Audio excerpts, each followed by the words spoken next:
E aí, pessoal, tudo bem? Vamos falar nesse bloco agora de aval, aceite e protesto. Bom, começando com o aval. O aval, pessoal, é uma garantia que recai sobre o título de crédito. Vamos começar logo no início da aula fazendo uma diferenciação entre aval e fiança. Como fiança, às vezes normalmente você já tem mais familiaridade, é legal fazer essa comparação entre os dois, assim já fica mais claro desde logo. Bom, vamos lá. Então, pessoal, vimos que o aval é uma garantia dada por terceiro e o aval é uma garantia pessoal. O que isso significa? Diferentemente da garantia real, que é aquela em que há um bem destinado a garantir aquela dívida, a garantia aqui é da própria pessoa e não de um bem. Aquela pessoa, então, se responsabiliza pelo pagamento daquela obrigação. Um detalhe, pode ser dado antes ou depois do vencimento do título. Às vezes a prova fala só um ou só outro. Pode ser antes ou depois. Pessoal, vamos lá. Diferença de fiança e aval. Ambas são uma garantia pessoal, aquela que é dada pela própria pessoa. A diferença é que fiança garante contratos, enquanto o aval destina a garantir títulos de crédito. A fiança é uma garantia subsidiária. Pessoal, o que é a garantia subsidiária? Tem a relação entre o A e o B. E aí tem o C aqui que está garantindo, esse é o fiador. O A, primeiramente, ele tem que cobrar o B. Depois, se não conseguir, ele cobra o C. Se a responsabilidade fosse solidária, que é o que acontece com o aval, o A pode optar diretamente entre o B e o C. Então, se ele quiser, inclusive, cobrar só o C, ele pode, que é uma característica da responsabilidade solidária. Então, ambos os responsáveis solidários respondem integralmente pela dívida. Então, o A pode cobrar só do C, só do B, ou de ambos ao mesmo tempo. Então, essa é a característica do aval, da responsabilidade solidária, garantia solidária. Enquanto a fiança, a garantia é subsidiária, salvo, evidentemente, cláusula em sentido contrário. Pode haver cláusula falando que aquele fiador, ele responde solidariamente, mas a regra, então na omissão do contrato, será uma garantia subsidiária. Então, cobra primeiro o devedor, teria que cobrar primeiro o B. Bom, o aval, a gente já está familiarizado. Então, aval, a autonomia, que é o princípio cambial, salvo se houver vício de forma, que é o que acaba com a autonomia. Então, o vício de forma, aquele erro grosseiro que vimos, é o único, então, que vai contaminar as outras relações. Então, salvo essa hipótese, a autonomia no aval. Bom, na fiança, não existe autonomia. Fiança é necessariamente uma obrigação acessória, ela não é autônoma. Se a obrigação principal conter algum vício, vai contaminar as obrigações acessórias. Pessoal, enquanto a fiança exige cláusula específica, o aval, assim como o endosso, ele é uma cláusula implícita, então basta a assinatura. Qual que é a diferença? Enquanto o endosso é uma assinatura no verso do título, o aval é uma assinatura no anverso, que é o termo utilizado pela lei, que é na frente do próprio título. Então, a cláusula implícita, basta a assinatura, enquanto aqui na fiança, cláusula específica e explícita. Aqui, quanto à vênia conjugal, é igual para ambos. Se for casado, será necessária a vênia conjugal, salvo no regime da separação total de bens, na forma do artigo 1647 do Código Civil. E isso é igual aqui para o aval. Falta da vênia conjugal. Aqui na fiança gera ineficácia, não produz efeito aquele aval. Então basta alegar em eventual embargos de terceiro. Aqui no aval, por outro lado, em vez de gerar ineficácia, gera a anulação. E para tanto que seja reconhecida, é necessário reconhecimento judicial, por decisão judicial. Então, o aval, pessoal, é uma garantia pessoal dada por um terceiro para aquele título de crédito, pode ser antes ou depois do vencimento do título, e aqui vimos a garantia a diferença entre fiança e aval. Bom, pessoal, aval total e aval parcial. Pessoal, aqui é preciso tomar bastante cuidado. Isso normalmente é cobrado em prova. Bom, É a regra, o Código Civil, melhor dizendo, o Código Civil expressamente veda o aval parcial. Então, se for garantir uma dívida, garante ela por inteiro. Então, isso é o que o Código Civil prevê. Contudo, nas leis específicas que regem cada um dos títulos de crédito, essas leis específicas permitem um aval parcial na maioria dos títulos. Então, vejam só, e vimos que a fonte primária para os títulos de crédito são as leis específicas. Então, nesse conflito, aplica-se a lei específica de cada título de crédito. Portanto, vai sim ser possível o aval parcial na letra de câmbio, na nota promissória, no cheque e na cédula de crédito bancário. Esses 4 títulos e a duplicata serão estudados no bloco seguinte, um por um. Então aqui, o que vocês precisam ter em mente nesse momento? Que o aval pelo Código Civil sempre total.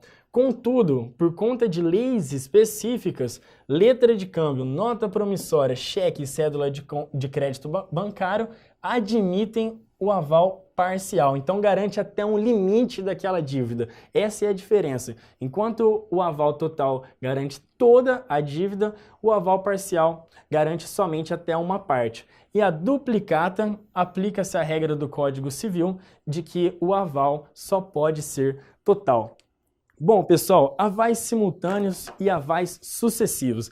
Aqui é bem interessante e normalmente gera confusão, mas vocês vão ver como é muito simples de entender a diferença dos simultâneos e dos sucessivos. Bom, em ambos, como vocês veem, está no plural, ambos pressupõem mais de um aval naquele título de crédito. Qual que é a diferença? A gente vai ver que no aval simultâneo não é possível no título de crédito identificar a data de cada um deles. Portanto, eles são considerados como feitos ao mesmo momento. Qual que é a consequência disso? Se feitos ao mesmo momento, a relação entre eles será horizontal. Eu acho que na lousa fica mais fácil de dar um exemplo para vocês entenderem. Então, primeiro, do aval simultâneo.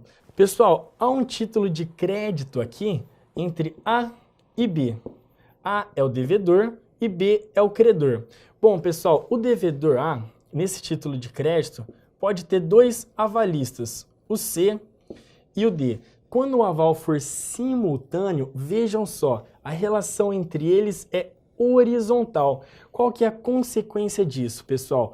Bom, todo avalista ele é responsável solidário pela dívida, isso já vimos. Então, em relação ao credor, não vai mudar nada. Então, o credor B, que vai receber esse título, ele pode cobrar 100% do A, 100% do C, 100% do D. Se o A pagar, fim da relação, porque vimos que o regresso, que é quando a pessoa pode cobrar somente das pessoas que vieram anteriores a ele. Então, como não tem ninguém antes do A, se ele pagar, ele não pode regressar contra ninguém. E o que acontece se um dos avalistas pagar? Pessoal, é aí que vem a peculiaridade do aval simultâneo. Lembram que dentro dos títulos de crédito, a solidariedade cambial permite que seja cobrado a integralidade daqueles que vêm antes de você. Contudo, aqueles estão no mesmo plano. Portanto, se essa dívida aqui, pessoal, for de 100, vamos lá. Vamos dar esse exemplo. Se o A pagar, não pode regressar contra ninguém. E se o C pagar essa dívida de 100? Pessoal, contra quem ele pode regressar e quanto que ele pode regressar? Pessoal, se for em face do A, como o A vem antes dele, ele vai poder cobrar o 100 do A.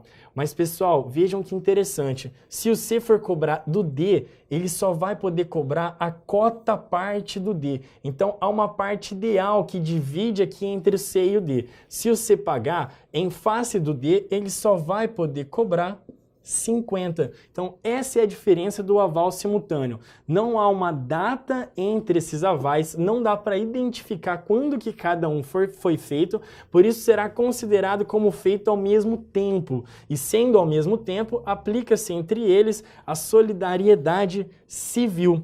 Portanto, não é possível cobrar a integralidade daquele coavalista, mas somente a sua cota parte. Então, em se tratando de avais simultâneos, chamamos essas pessoas aqui, o C e o D, de coavalistas. Eles estão no mesmo plano. Pessoal, como funciona o aval sucessivo? Aqui é um pouco diferente. Vamos dar um exemplo parecido. Ó, o A, devedor, que tem que pagar para o B, credor. Ele tem o avalista C e o avalista D, que tem uma data de cada um. Primeiro veio o avalista C, que é o aval 1, e depois o avalista D, o aval 2. Pessoal, para o credor é indiferente. O credor ele vai poder cobrar. Vamos colocar de novo aqui 100. Ele pode cobrar 100 do A, 100 do B ou 100 do D. Como essa responsabilidade é solidária, para o credor não muda nada. Pessoal, o que vai mudar então? Vai mudar a relação entre os avalistas. Aplica-se aquela regra de que só é possível cobrar quem vem antes. Como eles não estão ao mesmo plano, não vai ter aqui aquela responsabilidade solidária recíproca, solidariedade civil, que o C pode regressar, ó, estamos aqui em cima, o C pode regressar em face do D, e se o D tivesse pagado, ele poderia regressar em face do C, da mesma forma, na mesma quantidade de 50. Pessoal, aqui nos avais sucessivos, então um em seguida do outro, um depois do outro, aqui é o que a gente chama de avalista do avalista. Então o primeiro avalista aqui é o C, que é o avalista do A, e o segundo avalista é o D, que é o avalista do C. Ó, a flechinha seria assim. Pessoal, como que funciona? O B, então, pode cobrar a integralidade dos três, tanto do devedor principal como dos dois avalistas, mas e se o C pagar? Como que fica? Pessoal, ele vai poder cobrar 100% do A, que vem antes dele, mas não vai poder cobrar nada do D, não pode. Então, essa é a diferença. Nos avais sucessivos, só é possível cobrar quem vem antes na relação. As pessoas que vêm depois não podem ser cobradas. Então, isso é a solidariedade cambial, que é essa relação vertical entre os avalistas. Pessoal, vamos falar agora de um próximo assunto, o aceite. Bom, pessoal, alguns títulos de créditos exigem o aceite no título.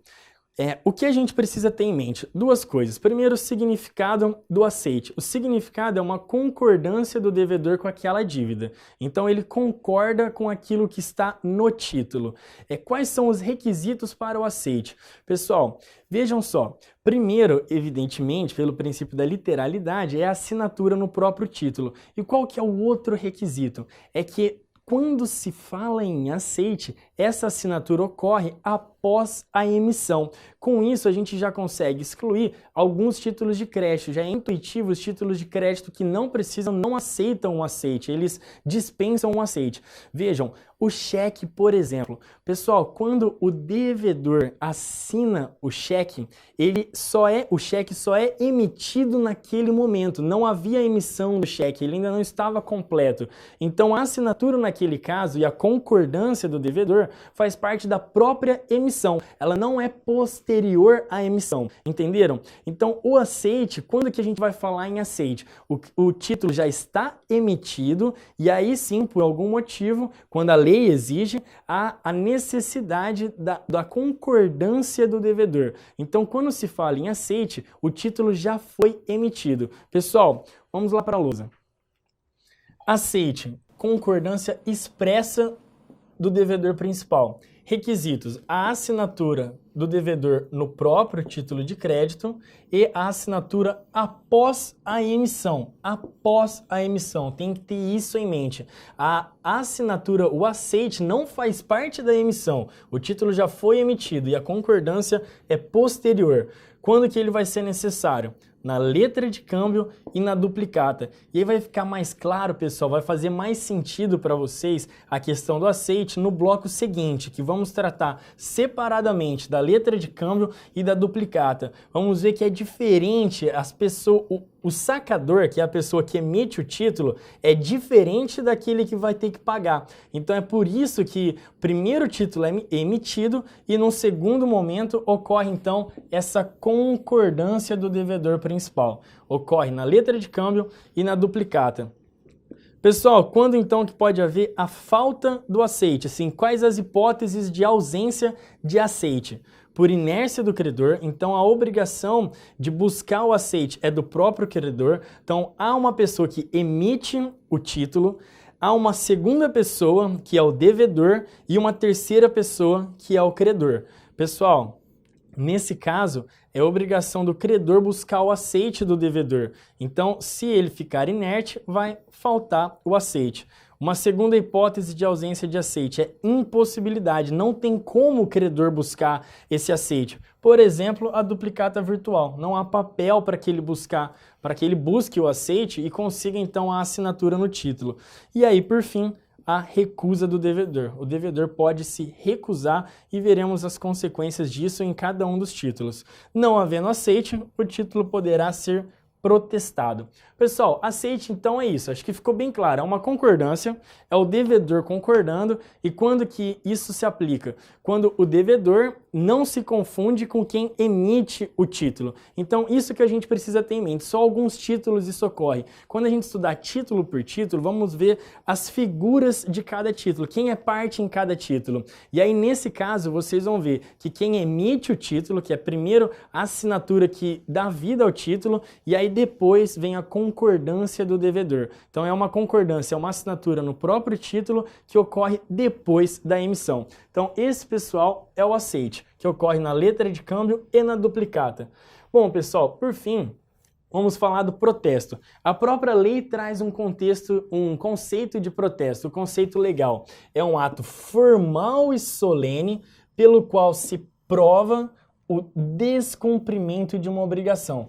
Pessoal, não é a prova do inadimplemento, não é a prova assim do não pagamento, melhor dizendo, é do descumprimento em sentido amplo. Se o que foi combinado foi descumprido, pode ser protestado. Por isso que é a prova do descumprimento e não somente do não pagamento. É bem verdade que o motivo do não pagamento é o mais comum, mas não é o único. Bom, pessoal, quais são então os motivos que justificam o protesto? Em quais hipóteses eu posso buscar o protesto, que é essa comprovação do descumprimento da obrigação? Como dissemos, o mais comum é o não pagamento, então falta de pagamento é a hipótese mais comum e ocorre em todos os títulos de crédito.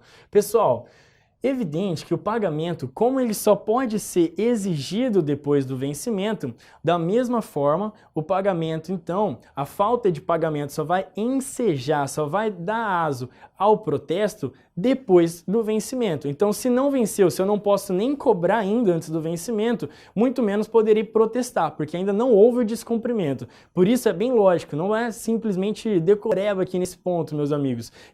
Faz sentido, pessoal, depois do vencimento. Então, falta de pagamento só pode protestar depois do vencimento. Pessoal, como que funciona o protesto por falta de pagamento? Ele é uma forma que o credor dispõe de cobrar aquela dívida. Ele tem em mãos, então, um recurso a mais, um instrumento a mais para conseguir o adimplemento. Bom, não havendo pagamento, o credor pode, então, protestar aquela dívida, aquele título. É uma forma de cobrança extrajudicial. Ele vai ser, veremos na sequência o procedimento, o devedor vai ser intimado para pagar e tudo mais. Então, o que a gente precisa ter em mente agora nesse primeiro momento? Que por falta de pagamento, o credor dispõe de um novo recurso para cobrar aquela dívida, que se o devedor não pagar, ele vai ficar negativado, ele vai sofrer consequências negativas, que é a negativação. Então, a falta de pagamento dá aso, dá ensejo ao protesto. Pessoal, falta de aceite. Então, nos títulos que exigem o aceite, que é a letra de câmbio duplicata, é possível ser protestado esses títulos por falta de aceite. Pessoal, enquanto o pagamento é sempre após o vencimento, o aceite é sempre antes, então ele só pode ser protestado até o vencimento do título. E aí, pessoal, o último motivo para protestar um título é a falta de devolução. A falta de devolução pode ocorrer em algumas hipóteses. Bom, pessoal, vimos que em alguns títulos o credor ele tem que ter esse título em mãos, buscar o aceite do devedor. Então o título foi emitido, entregue para o credor e o credor, em regra, busca então esse aceite do devedor. O que pode acontecer? Esse devedor, por exemplo, ele se recusa a devolver, então falta de devolução. E uma outra hipótese é que esse título se perde, o título foi perdido, também não vai ter o título em mãos para protestar. E uma última hipótese é que não há o título em papel, esse título é virtual. Nesses casos, pessoal, para protestar é o que a lei chama, ou que é chamado de protesto por indicações. Não há o conteúdo do título, não temos o título original em mãos. Então, para protestar, será um protesto por indicação das informações. Então, esse é o terceiro e último motivo para protestar um título. Pessoal, o procedimento aqui é um roteirozinho bem simplificado para vocês terem em mente. A apresentação do título no cartório, então é bem intuitivo que o primeiro passo é a apresentação. Essa apresentação que pode ser real ou eletrônica. A real é a física, você entrega o título físico no cartório.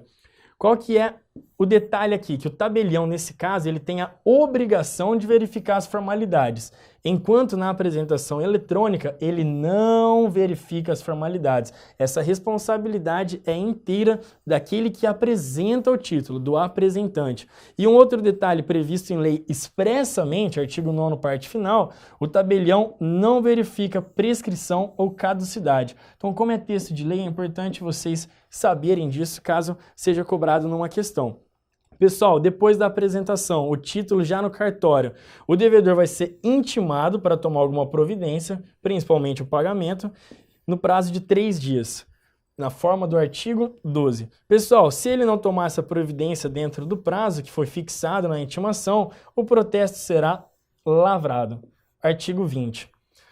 Pessoal, vamos ver então hipóteses que impedem o protesto e depois o cancelamento do protesto. Pessoal, só para vocês se situarem aí no momento, o temporal mesmo desse protesto. Essas hipóteses aqui em cima são todas anteriores à lavratura, então ainda não há protesto. É por isso que elas impedem que o protesto aconteça. E aqui embaixo a gente vai falar do cancelamento. Aqui sim já houve a lavratura e vamos ver como esse protesto pode ser cancelado. Bom, primeiro deles e mais intuitivo, o pagamento. O que o devedor tem que pagar para que o protesto seja impedido dentro do prazo?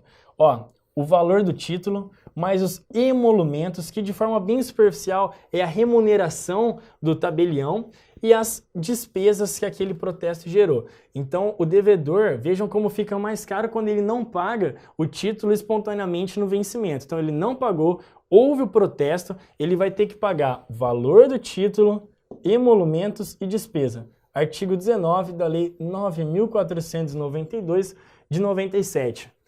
Segunda hipótese que impede o protesto, a desistência. Pessoal, o credor pode muito bem desistir daquele protesto, ele retira o protesto. E isso tem que acontecer para que ele fique isento de despesas antes da notificação. Se o devedor já foi notificado, aí é ele que vai pagar, ele, o credor, que pagará as despesas. E aí, a última hipótese é a sustação do protesto por ordem judicial, artigo 17. Esses artigos aqui, pessoal, são todos dessa lei. Pessoal, já foi lavrado o protesto, então não aconteceu nenhuma dessas hipóteses aqui que poderiam impedir o protesto. Como que a gente vai fazer para cancelar o protesto? Primeiro dele, o protesto está feito já lá no cartório. Primeira hipótese, eu pago o título, consigo uma anuência do credor. O credor, ele concorda.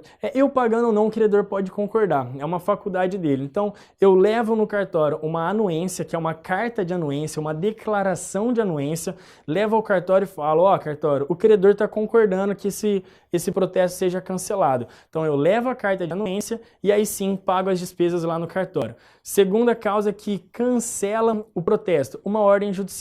Então, dentro de uma discussão judicial, naquele processo vai discutir quem paga, não paga, eventuais despesas vão ser parte da sucumbência, e aí por ordem judicial pode ser cancelado o protesto. E por fim, pessoal, vejam só, a quitação, o título quitado. Aqui na declaração de anuência, não necessariamente o título foi pago, o credor simplesmente concordou por algum motivo, normalmente vai ser o pagamento, mas ele não está com o título em mãos nessa primeira hipótese. Ele leva essa carta de declaração que o credor concorda com o cancelamento. E aí, evidente, ele tem que pagar as despesas. Nessa última hipótese aqui, em vez da carta, ele leva o próprio título de crédito já quitado. E aí também ele tem que pagar as despesas. Pessoal, falando agora do tópico seguinte, obrigatoriedade do protesto. Nesse assunto, a gente tem que ter em mente o quê? Obrigatoriedade. Por que obrigatório? Obrigatório para quê? Obrigatório em que sentido? Pessoal, quando a gente fala em obrigatoriedade do protesto, é para fins de execução, para que eu possa executar aquele direito expresso no título de crédito. Então, quando que o protesto vai ser obrigatório? Pessoal, vamos lá para a lousa. Para suprir o aceite. Então, vimos que o aceite é a concordância do devedor. Se não houve essa concordância do devedor, como que eu posso executar o título de crédito? Somente protestando por falta de aceite. Pessoal, segunda hipótese, para acionar endossantes. Então, em regra, os endossantes não são atingidos, não são responsáveis, não podem ser alcançados em uma execução se não houve protesto. Então, o protesto é, em regra, um requisito para acionar os endossantes nessa execução. Pessoal, isso é a regra. Há 3 exceções. Vamos para a lousa. Primeira exceção, cheque. No cheque, o artigo 47 da Lei 7.357 de 85, dispensa-se o protesto para que os endossantes sejam acionados. Da mesma forma, a cédula de crédito bancário dispensa o protesto para fins de acionar endossantes e aí, por fim, qualquer título de crédito com cláusula sem protesto. Pessoal, aqui vale um breve comentário sobre a cláusula sem protesto. Essa cláusula, ela é sinônimo de cláusula sem despesa. Então vocês podem ver dessas duas formas, as duas formas são usadas. Contudo, a cláusula sem despesa, ela não mais faz sentido no nosso sistema. Antigamente, o protesto, as custas, as despesas do processo eram de responsabilidade do credor. Então, para que o endossante fosse atingido mesmo sem o protesto, para que o protesto não gerasse dívidas, não gerassem despesas para o credor, o endossante poderia colocar a cláusula expressamente, cláusula sem protesto ou cláusula sem despesa. Dessa forma, ele é alcançado ainda que não haja protesto. Então, pessoal, essa é uma exceção à necessidade do protesto para atingir os endossantes e que a cláusula sem protesto é sinônimo de cláusula sem despesa, mas que essa cláusula sem despesa, o nome dela, apesar desse nome ser usado, ele não faz mais sentido, porque as despesas não são mais do credor. Bom, pessoal, e aqui, por fim, o efeito do protesto. O protesto, pessoal, por força do Código Civil, ele interrompe o prazo prescricional para a execução. Então, cada título de crédito tem um prazo para ser executado, que veremos, repito, no bloco seguinte, quando estudarmos cada um dos títulos de crédito, os títulos em espécie, e que o protesto, ele interrompe esse prazo para que o credor possa cobrar o título de crédito. Bom, pessoal, esse é o bloco, o fim do bloco. Faremos uma brevíssima revisão do tema de hoje, aval.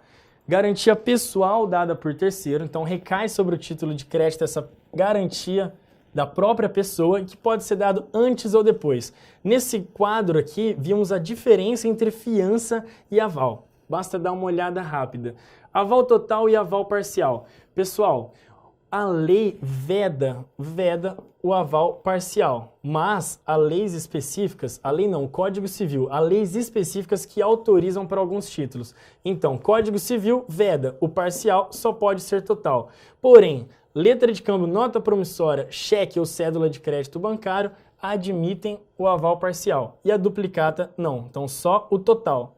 Pessoal, avais simultâneos e avais sucessivos. O que tem que ter em mente? Que entre os avais sucessivos, nos avalistas aqui, a responsabilidade entre eles é da solidariedade civil, então não podem cobrar a integralidade do outro coavalista, e aqui nos avais sucessivos é a solidariedade cambial. Então quem tiver antes pode responder por tudo, e quem tiver depois, o aval 2 aqui, por exemplo, se o C pagar, o C não vai poder regressar. Então ele não consegue regressar com quem veio depois dele, só com quem veio antes.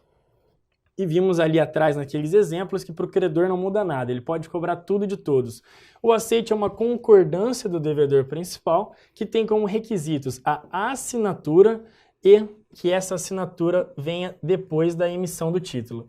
Pessoal, o aceite só é necessário na letra de câmbio, na duplicata, e ele vai, as hipóteses da falta dele, inércia do credor, impossibilidade do credor e recusa do devedor. Nesses casos, o título pode ser protestado. Pessoal, protesto é o ato formal que prova o descumprimento da obrigação. Esse protesto pode acontecer por falta de pagamento, por falta de aceite nos títulos de crédito que exigem o aceite e por falta de devolução. O procedimento, basicamente, é a apresentação do título, que pode ser real ou eletrônica, virtual, e aqui a diferenciação de que o tabelião, no primeiro caso, tem a obrigação de verificar as formalidades, enquanto aqui ele não tem essa obrigação. E em 3 dias depois da apresentação, o devedor deve ser intimado para tomar alguma providência e que, se ele não tomar, o protesto vai ser lavrado. O protesto pode ser impedido pelo pagamento no cartório, pela desistência pelo credor ou pela sustação por ordem judicial. E o cancelamento, que é depois da lavratura, pode acontecer pela apresentação da declaração de anuência ou carta de anuência por ordem judicial e por apresentação do título quitado. Nesses casos, com o pagamento das despesas no próprio cartório. Será obrigatório o protesto para fins de execução quando não houver o aceite, então para suprir o aceite, para acionar endossante com as exceções já expostas e para o pedido de falência, isso aqui tinha faltado, pedido de falência por impontualidade. A lei de falência expressamente prevê que o protesto é necessário para o pedido de falência por impontualidade. O efeito dele, então, é interromper o prazo prescricional. Bom, pessoal, ficamos por aqui com esse bloco. Continuaremos no bloco seguinte com os títulos de crédito em espécie. Até lá!